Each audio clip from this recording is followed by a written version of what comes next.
The Dave LewAllen Podcast is sponsored by Sherm's Candy, a Michigan-based company that specializes in awesome tasting candy that's in the shape of Michigan.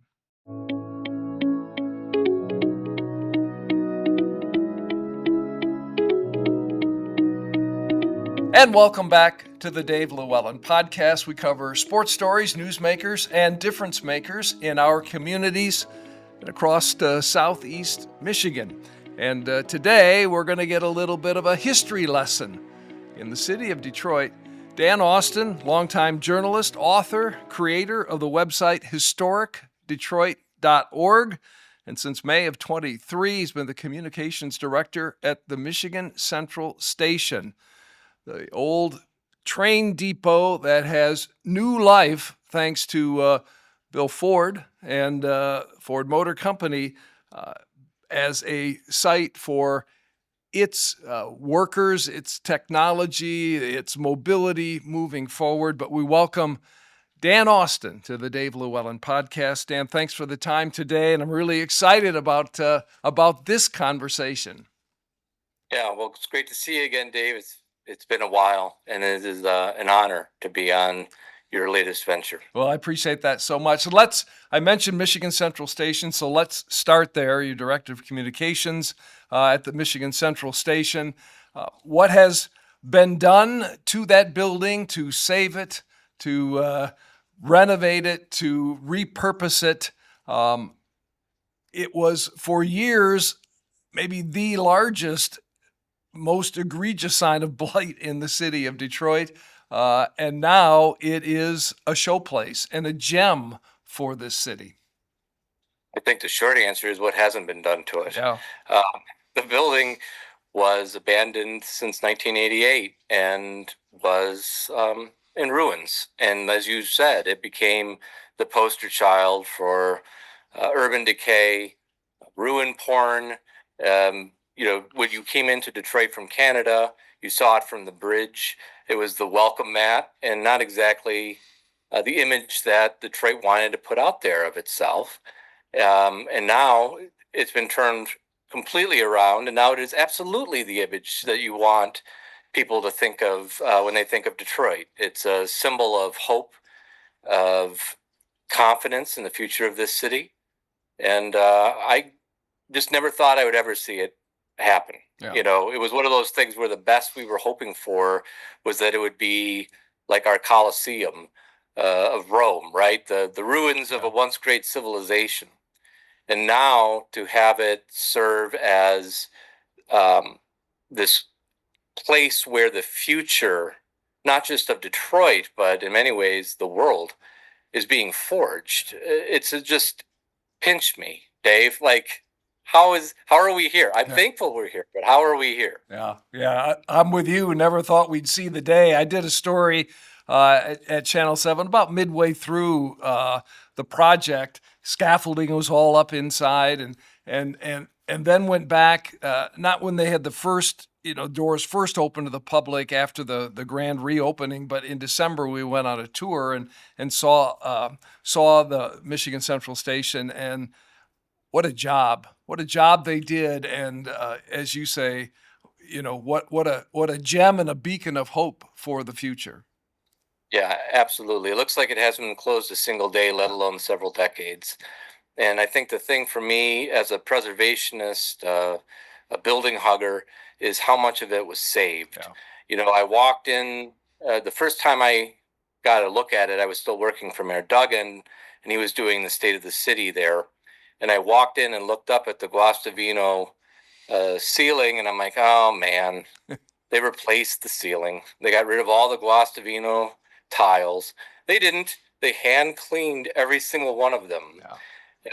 And it's like that kind of attention to detail that's the kind of thing you would expect with the restoration of Notre Dame, right? Like a World Heritage Site. You wouldn't think of that when you think of a restoration of a historic Detroit building.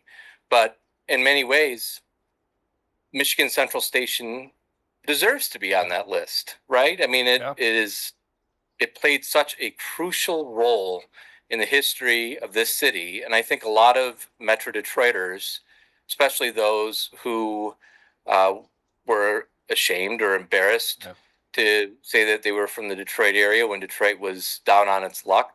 I think that we lose sight of the fact that this city played a monumentally important role in the story of not only this country but of the world, right? Yeah. And it wasn't just cars.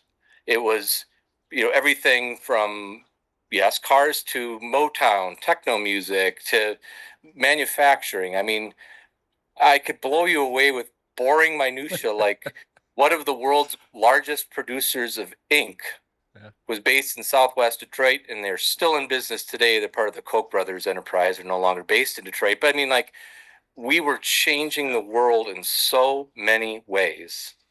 Well, and we're going And to talk, and sorry to interrupt, we're going to talk about some of that too in the history and the beginnings in the 1920s when many of these buildings that we revere and want to talk about were built in the city of Detroit. But, remember, right? Detroit was the fourth largest city in the country at one time, Paris of the Midwest, right? I mean, 2 million people. I mean, wow. And what resulted, sad as it is part of our story as well. that's absolutely true. And I think that's one of the other things, kind of circling back to the train station, is that there wasn't an attempt to try to whitewash or to get rid of all of uh, that chapter of the station's life, right? You walk through the building and you still see where Mother Nature did a number on some of the Mankato stone. Yeah. That erosion is still there. The graffiti in the hallway on the east side of the building was kept. They initially, the state and others didn't want us to keep it, but we made the argument that this is a significant piece of this building's story and our city's story. Yeah. And so we won the argument, and we're able to keep that hallway.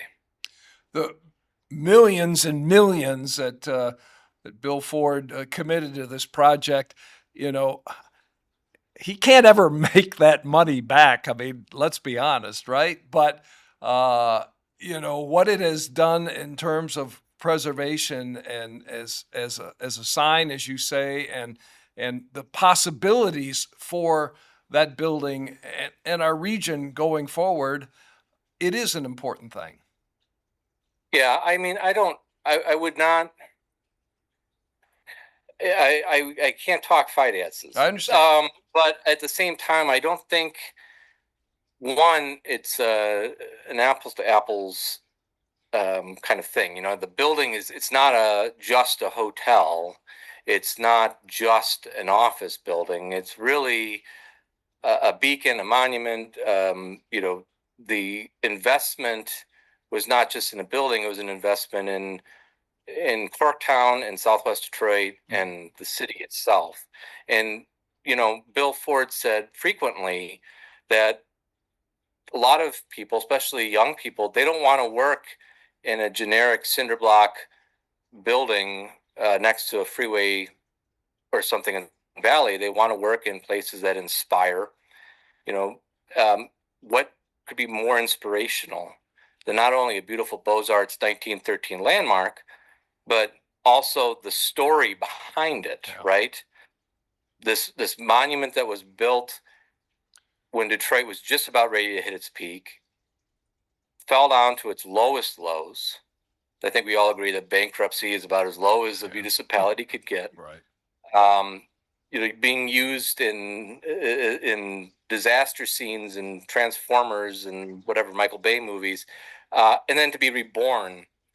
It is a magnet that is bringing talent here.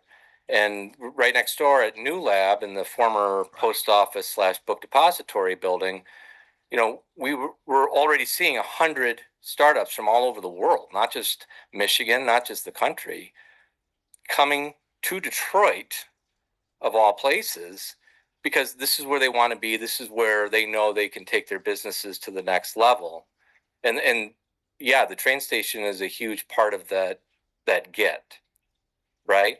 And I think as we continue to roll out public spaces, when the hotel opens, There are a lot of things that are going on around us. The soccer stadium that's going to go on the old hospital site just to the west of the station. I mean, pop some popcorn and take a seat, because I think that you're going to see just a tremendous amount of positive change in that area, in that Corktown Southwest area. And like I said, it's not about just getting your money back, or trying to make money on one development project. It's not that kind of deal. Right, right. Um, I'm hoping that one day, you mentioned the hotel, I'm hoping one day, and it won't be the same as it was when the building first opened, certainly, but would love to see train service to some degree back at the Michigan Central Station. And I know that's been discussed. Man, I'd love to see that happen, just again for the historical purposes of the building and its original use. I think that'd be cool, whether it happens or not. Well, our CEO, Josh Seierfman, has said it loud for the people in the back that Michigan Central supports passenger rail, and we're working on it. There are a lot of players involved, Sure. Especially when you're talking about international rail travel. But as I was heading out to the cancer center at U of M, dealing with I-94 traffic, it's like, man, I sure wish I could just hop on a train, Yeah. from Detroit and just take it to Ann Arbor instead. So, stay tuned. Still a ways to go, but there are a lot of people who are pushing for this. Yeah, would love to see it happen. Dan Austin, the creator of historicdetroit.org, my guest on this episode of the Dave LewAllen Podcast. We'll pause for a moment and just want to say again how thrilled we've been to have Sherm's Candy on board as a sponsor of the Dave LewAllen Podcast. Sherm's Candy is a Michigan-based company specializing in delicious candies, all shaped like the Mitten State itself. Choose from classic Michigummies for a delightful taste of gummy goodness, or if you're looking for a richer flavor experience, indulge in decadent chocolate Michigummies. And for those who prefer a tart and tangy treat, pucker up for sour Michigummies. Sherm's Candy doesn't forget about your furry friends either. They offer Mishipups, a tasty treat made just for dogs. Many fine retailers across the state of Michigan carry Sherm's Candy, or you can order online at shermscandy.com. SHURMS, shermscandy.com. On this episode of the Dave LewAllen Podcast, talking with Dan Austin, we touched on Michigan Central Station, much more to come. But let's start at this point, Dan, with historicdetroit.org, the website you created. I mentioned you're a journalist. You worked at the Detroit Free Press and other papers across the country. You've been in PR as well. You worked for Mayor Mike Duggan as Deputy Director of Communications. You're at Michigan Central Station now, leading communications efforts there. So how has historicdetroit.org fit into all of that day job work for you over the years? With a lot of shoehorning. It fits in because it is my passion. Yeah. And when I started historicdetroit.org, and actually before that, I had worked on a website called buildingsofdetroit.com shortly after I arrived back in Detroit in 2006. And it's all storytelling, Dave. I mean, you're a journalist yourself, and it's all about the stories. And I think that when I started Historic Detroit, or buildingsofdetroit.com, it was a much different time in the city, right? Yeah. I mean, buildings were being flattened left and right without any thought, any regard for not only what they might be, but what they were. And so it was important that those stories be chronicled, because I have always believed that buildings are made up of much more than just brick or mortar. They're made up of the stories of a people, of a city. There's a reason why when people go to Europe, they don't go check out the new stuff. They want to see the old. Yeah. And so that's why that all started. And obviously, post bankruptcy in 2013, the first book that I did was an answer to all the ruin porn, where I believe there were 12 locations in there. They were all abandoned. And within a decade, they were all either renovated or a couple of them were torn down. Michigan Theater being kind of an outlier, is a parking garage. But I mean, it blows your hair back, or it would blow my hair back if the cancer didn't take my hair. But it blows your hair back to think about how much things have changed in this city in just the past decade and change. Yeah. Yeah. I mean, obviously not all change is good. You got to make sure that you're looking out for, the community, those who've been here. Obviously you want to avoid things like gentrification and pricing people out and all of that. But at the same time, just when you're looking at those historic buildings, I mean, I remember coming down for Tigers games at Tiger Stadium in the 80s and asking my dad, why are there trees growing on top of those buildings? Yeah. Like it was a common occurrence. Yeah. Yeah. Downtown was littered with vacant skyscrapers. Yeah. And now the last couple that are still standing are under renovation. The Park Avenue building, I haven't heard an update on Park and Adams. And then the Gilbert family of companies is doing the Broadway Exchange building over on Broadway.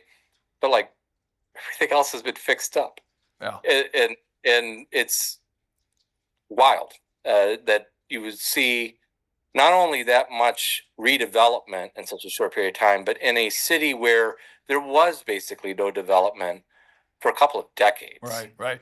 But David Derrida, a developer in Detroit, when one of the stories that I did with him, we're on top of one of the buildings, can't remember what it was right now, talking about development in Detroit. And he said, yes, as bad as, things got, some cities, more of these buildings would have been taken down, but in Detroit, they were just closed up, abandoned. And he said, how fortunate Detroit was that these buildings were still standing. I mean, empty, but still standing. So the opportunity did exist for them to be saved, by the likes of the Gilberts and others who have Illich and Karmanos who have come and put back into Detroit to bring those buildings back to life. I would put Derrida on that list too. Yeah. I mean, Roxbury Group has saved the Metropolitan, which closed before I was born. Right. I'm 44, working on 45. The building closed in 79, I believe it was. The David Whitney building, the Professional Plaza, which is not necessarily my flavor of architecture, but the old hammer nail building up there in Midtown. And now he's saving Lee Plaza. He's saving the Bonstel Theater. I mean, his name belongs at the top of any list of patron saints of preservation in this city. And again, going all out in an effort to save these buildings. So I think, it's not one person doing it alone. Obviously, Dan Gilbert owns a lot of the properties downtown. He's done a phenomenal job. I'm so thankful as a former Free Press journalist to see the Free Press building saved. That was one that I was really nervous about for a long time. David Stott building. I mean, we would be here for the rest of your episode listing off all of the properties that he has built. Finally seeing something arise on the Hudson site. Yes. I mean, it was like a gap-toothed smile in the city skyline, where right there on Woodward, you had that god-awful underground parking garage with those girders poking out. So seeing something built there, huge. Yeah. And so, again, who could have possibly seen any of this happening as Detroit was careening toward bankruptcy? I certainly am not that good of a prognosticator. Yeah, I don't think any of us could have imagined what we see. All right, historicdetroit.org. I encourage anyone who's interested in the history of Detroit buildings, history of our city in general, that's a tremendous repository of that history. It is there's article about buildings. There are photos about buildings. There, you pay homage to the architects that created, designed, and helped create these buildings. and there's an opportunity to support this effort as well, so that this history remains.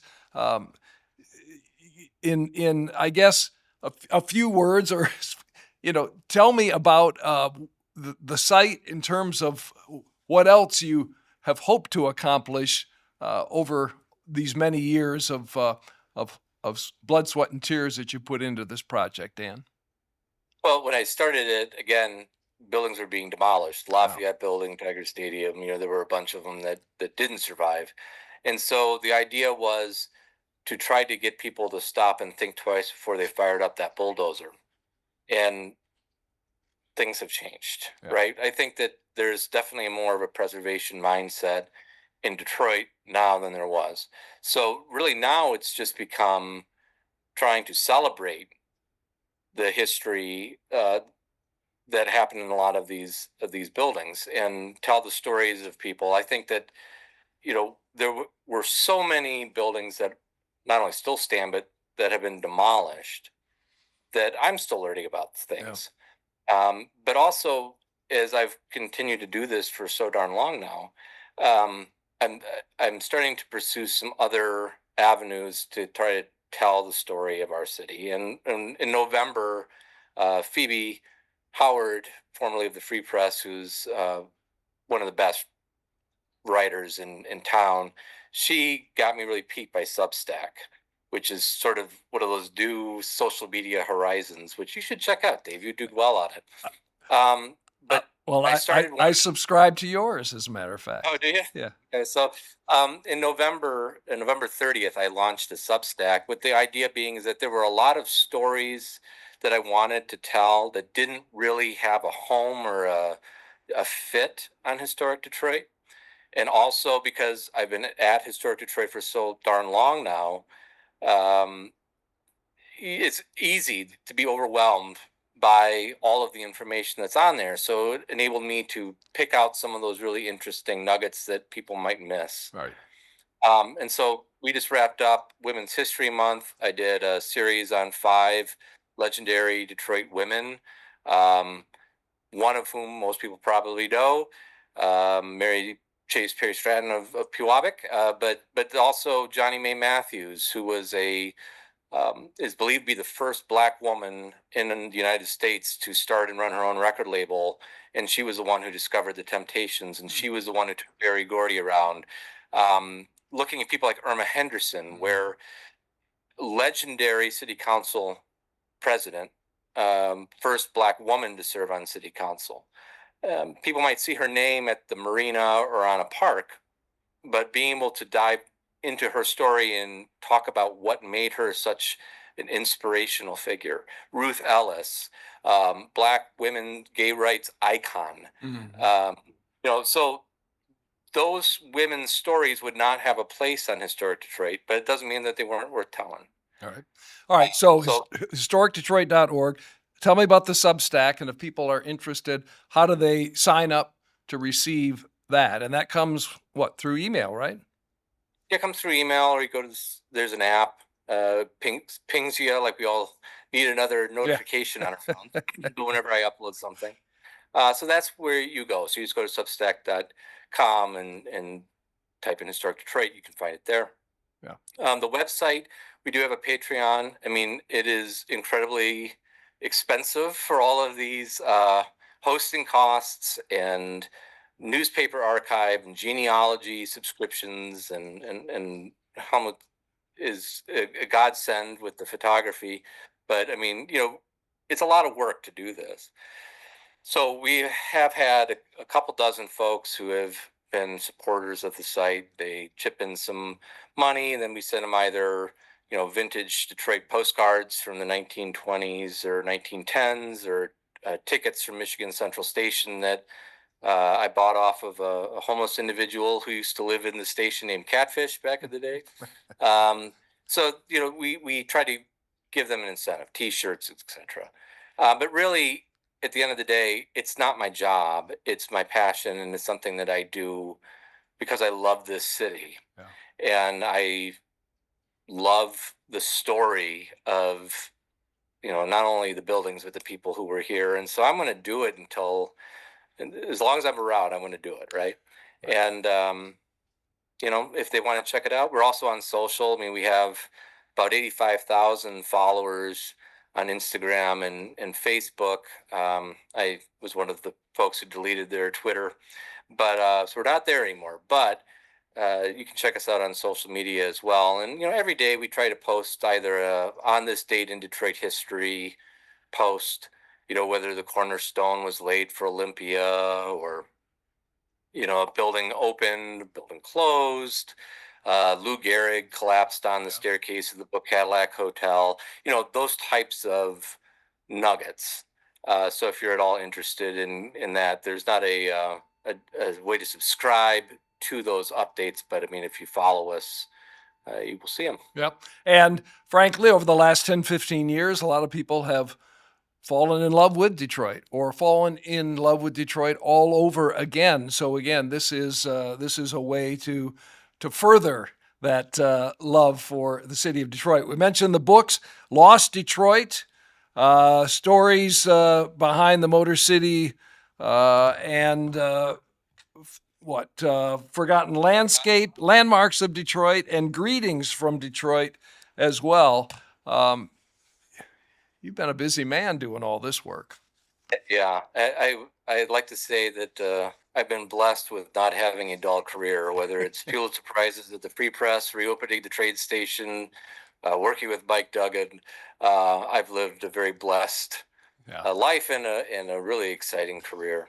Let's mention Duggan, who you work for. He has decided that he's not going to run again, is going to run for governor instead. A lot of this progress, over the last period of years, with help from many others, has happened on Duggan's watch as mayor. As he will depart the scene and there will be someone new at City Hall, look into your crystal ball. What does that tell you about the future of continued progress going forward? I wish I knew. I mean, I think that you're absolutely right. When we look back, historians will look back at this period in Detroit history. Detroit would not be where it is without Mike Duggan's leadership over the past decade plus. He will go down as one of the greatest mayors in Detroit history, unquestionably. Yeah, he certainly had a lot of help.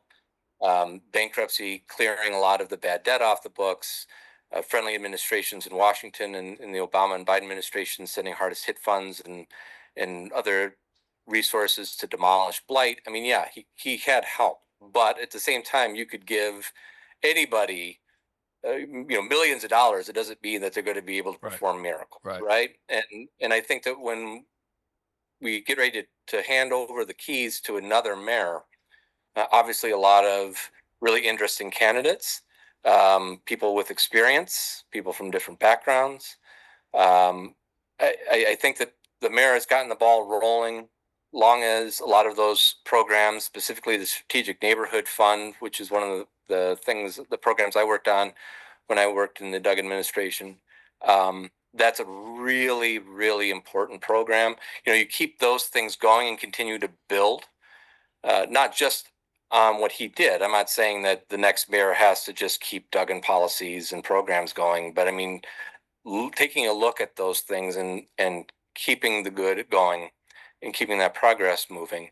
I think, the city is huge, 139 square miles. Right. We've seen a lot of progress in the neighborhoods. There's obviously still a lot of work to go. Keeping the focus on the neighborhoods now, that's the next chapter in Detroit's comeback story, I think. I mean, it has been ongoing. Obviously, Mayor Duggan has done a lot of work in the neighborhoods, but the next mayor is going to have to keep that progress going. And, I look at areas of the city, like when I bought my first house in Hubbard Farms in Southwest Detroit for, I think it was $125,000 back in 2007, and seeing those houses sell for $300,000 now. Yeah. You need to keep the focus on affordable housing. Mayor Duggan's done a great job with that, so we have to keep that going, but also things that create more home ownership opportunities for Detroiters. So stay tuned. I mean, I wish I had a crystal ball. I think that obviously Council President Sheffield is, a lot of people think that she is the front runner. But I wouldn't count out some of these other folks too. I mean, obviously Santil Jenkins, Fred Durhal. I mean, Pastor Kinlock, you go down the list and it's like, wow, this is a much better lineup of candidates for mayor than we've had in quite some time, when usually it was just one. Yeah. Right? Yeah. Like we had one good one. Yeah. Not to be throwing shade at the Tom Barrows of the world or whatever, but I mean, I think that you have a lot of choices, and I'm going to be following this as closely as a lot of other Detroiters to see who I'll be casting my ballot for as a proud resident of this city. We're going to talk about other impactful people in the redevelopment of Detroit, more specifically, after we pause for a moment for Sherm's Candy to tell you about our sponsor. Have a sweet tooth and a love for Michigan? Sherm's Candy is the perfect place to satisfy both. Sherm's specializing in delicious candies, all shaped like the Mitten State itself. Choose from classic Michigummies for a delightful taste of gummy goodness, or if you're looking for a richer flavor experience, indulge in decadent chocolate Michigummies. And for those who prefer a tart and tangy treat, pucker up for sour Michigummies. Sherm's Candy doesn't forget about your furry friends either. They offer Mishipups, a tasty treat made just for dogs. Many fine retailers across Michigan carry Sherm's Candy, or you can order online at shermscandy.com.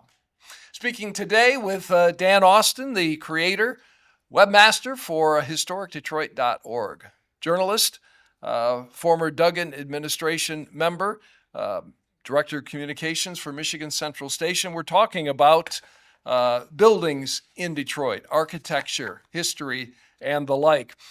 We mentioned a few names, Gilbert DeRita in particular, but there's some others who helped get the ball rolling for redevelopment efforts in Detroit. I'm talking about Chuck Forbes. I'm talking about Mike Ilitch, talking about Peter Karmanos, who did work before, Dan Gilbert made the decision to move to downtown Detroit and begin his work there. And how about a word on Chuck Forbes? And I don't know all the history, but I know what was the State Theater is now the Fillmore, the Fox Theater. He owned those theaters, right? And the Fox before Mike Ilitch took control and eventually refurbished that incredible palace. Chuck Forbes is a legend, one of my heroes. I mean, Chuck was from that pre-Gilbert, pre-Ilitch era of Detroit where, not just residents, but businesses were fleeing the city. Buildings going dark left and right, and people like Chuck, the late Michael Higgins, they wanted to save these buildings. And without Chuck Forbes, you might not be seeing Smokey Robinson or whoever at the Fox Theater. I mean, he stepped in at a period where things were certainly going downhill and going downhill fast for the city. And preserved a lot of these places. So Chuck is definitely a hero. He did not have the financial resources that a Gilbert or an Ilitch or some of these other folks did to fully top to bottom renovate or restore some of these properties. But without Chuck, I fear that we would have lost a lot more of our city's historic architecture. Yeah. And how about then at this time period, the significance of the Fox Theater, with Ilitch kind of riding to the rescue there and redeveloping that, putting it back together in all of its grandeur. Yeah, I mean, obviously the Fox Theater, it's a National Historic Landmark for a good reason. The theater was not abandoned when the Ilitches stepped in to restore it, but I mean, that was really the first major investment in Detroit's historic architecture in possibly ever. I don't know. I mean, those buildings, a lot of them you saw closing. The Book Cadillac closed in 84. The Statler closed in 76, 77. Madison Lennox, you can just go down the list. Broderick Tower was like around 85, I think. So while people were turning the lights off and then hitting 8 Mile, the Ilitch family came in and took the theater over from Chuck Forbes and turned it into, polished it up and turned it into this gem that is still one of the most stunning places I've ever been. And I've been lucky enough to go to Europe. I mean, it's up there for me with places like, Versailles and some of these other palaces. I mean, it is absolutely gorgeous. And though it has been, oh man, what, 30 something years since, which is hard to believe. It makes you feel old. I remember when they reopened it, back in like 98, I think it was. But I'm hopeful that there are other properties that will see that similar treatment. I mean, we saw the Ilitch family also restored the Hotel Eddystone, which was a building that was earmarked. Unfortunately, he chose not to save the Park Avenue next door, but I mean, one is better than none. And so we're seeing a lot of those types of buildings that have languished for years. And I think that there are a couple other buildings in their portfolio that they've had for a long time. That Women's City Club, they've been working on that for a long time, and I know that is going to be a show place over there on Park Avenue. It's an incredibly important building, and so stay tuned. We'll continue to see these buildings, these historic places reopen to the public. The Bonstel Theater, another one. We talked about David Derrida earlier in the podcast. That is a theater where over the years, it was opened as a synagogue designed by Albert Kahn. Then it was converted by C. Howard Crane, the architect who did the Fox Theater and what is now the Fillmore, what is now the Detroit Opera House, turned into a playhouse. And then a lot of that grandeur was painted over, just whitewashed for reasons that I can't explain. I mean, this was an era when people were punching drop ceilings through ornate plaster and so they put fluorescent lights in, getting rid of the chandeliers. That Mad Men era. Yeah. I wish I could explain it, but I can't. But anyway, David Derrida and the Roxbury team are working to undo that damage and restore the Bonstel to its 1920s grandeur. It's just such an amazing time to be a Detroiter and appreciator of historic architecture when you see a lot of these properties coming back online. I think there are a couple downtown. The State Savings Bank, which has been owned by the Gilberts for a couple of years now, that was rescued by Gilbert when the owner of the Penobscot building wanted to demolish it for a parking garage, you might recall. I do. An incredibly important building. Got a chance to go inside of it late last year. So there's still more to come, and as much of restoration and renovation that we have seen, there's more downtown. And then, of course, in the neighborhoods, I'm really hopeful that we will continue to see investment in a lot of these gorgeous historic apartment buildings. I live in District 7. District 7 represent. And over in the Dexter Linwood area, there are some of the most beautiful Art Deco apartment buildings, and that's a strategic neighborhood fund area.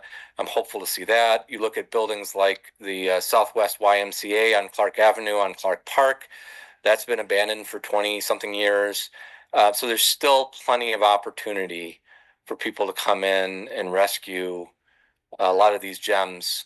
Just because downtown no longer is an architectural graveyard littered with abandoned skyscrapers doesn't mean that there's not more work to be done. I would be remiss, I almost forgot, the Broadhead Armory.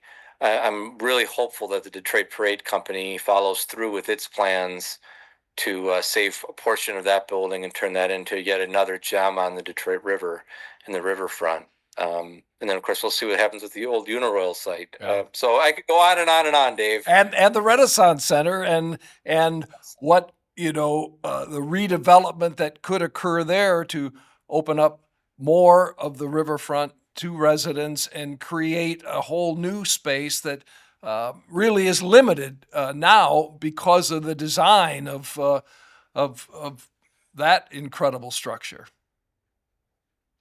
Yeah, the Renaissance Center. I know. We probably don't have time to get into all of it, but it is certainly an iconic building. And when you think of Detroit skyline, Yeah. the Renaissance is front and center. Um, that said, it is it is not a very friendly building No. To use or to work in, and the conversion to residential would be very challenging. I believe the Bedrock folks when they say that. It's an awful lot of office space. I'm not crazy about the renderings that I've seen, but also acknowledge that it is unrealistic, even with Detroit's fortunes turning around in a post-COVID work from home world, that the entire Renaissance Center can be saved. Yeah. So, cities evolve and things change. I can't imagine the city skyline without any of the Renaissance Center. And again, I guess the question becomes, again, I'm not a designer, I'm not an architect. Is that the renderings we've been presented, are those the best options that we have? But certainly, as Bedrock has said, as Mayor Duggan has said, and I agree, we can't have two giant vacant towers on the Detroit riverfront for decades. I mean, as you noted, David Drita said that, and I agree, that because it cost more money to demolish a lot of those buildings than the land underneath it was worth, and those buildings were saved. Yes, that is true. With the Renaissance Center, I don't know whether that's really an apples to apples comparison. Mm-hmm. And I shudder to think about those buildings several of those towers standing empty, and work from home is here to stay. Yeah. I'm talking to you from home. Things are changing, so let's see what happens. But I'm thankful that they're saving part of the Renaissance Center, but I'm not going to be chaining myself to Tower 500 or whatever.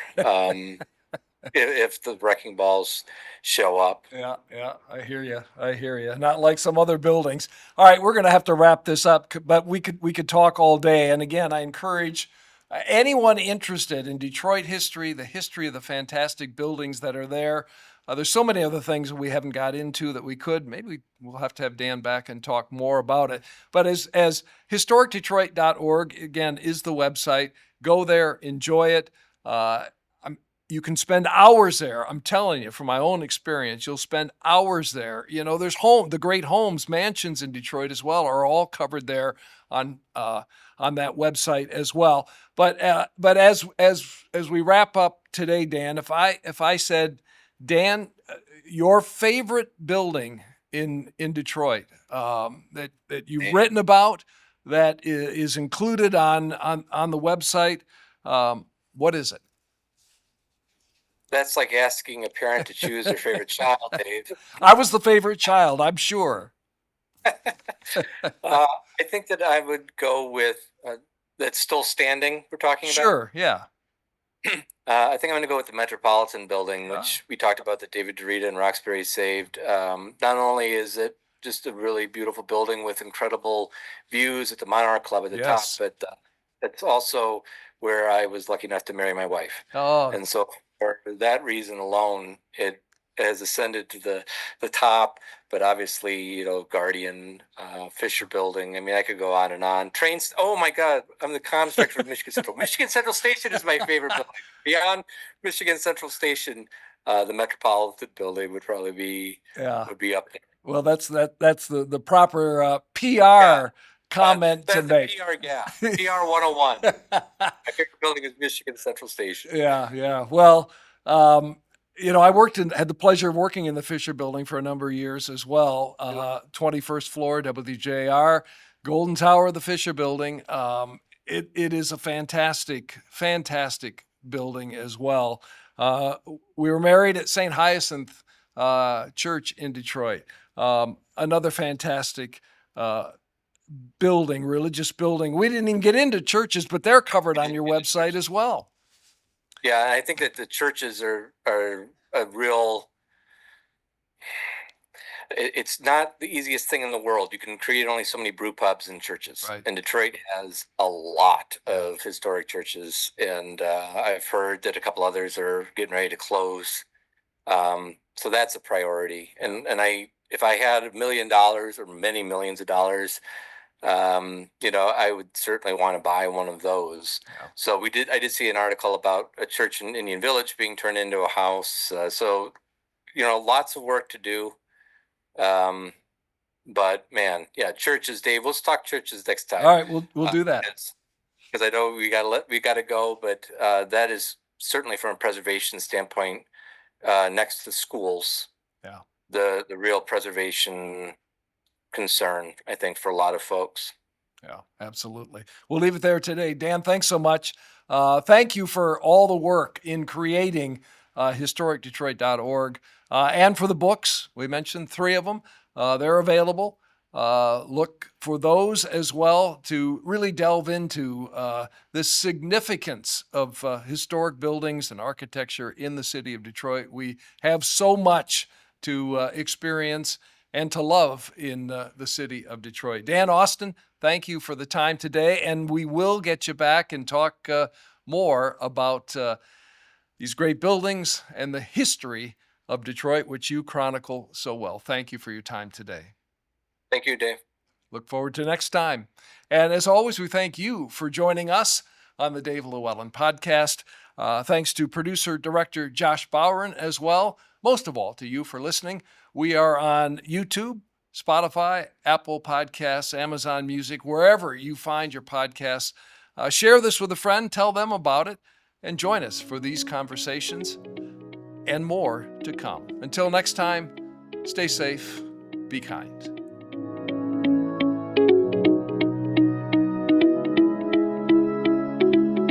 The Dave LewAllen Podcast is sponsored by Sherm's Candy, a Michigan-based company that specializes in awesome tasting candy that's in the shape of Michigan.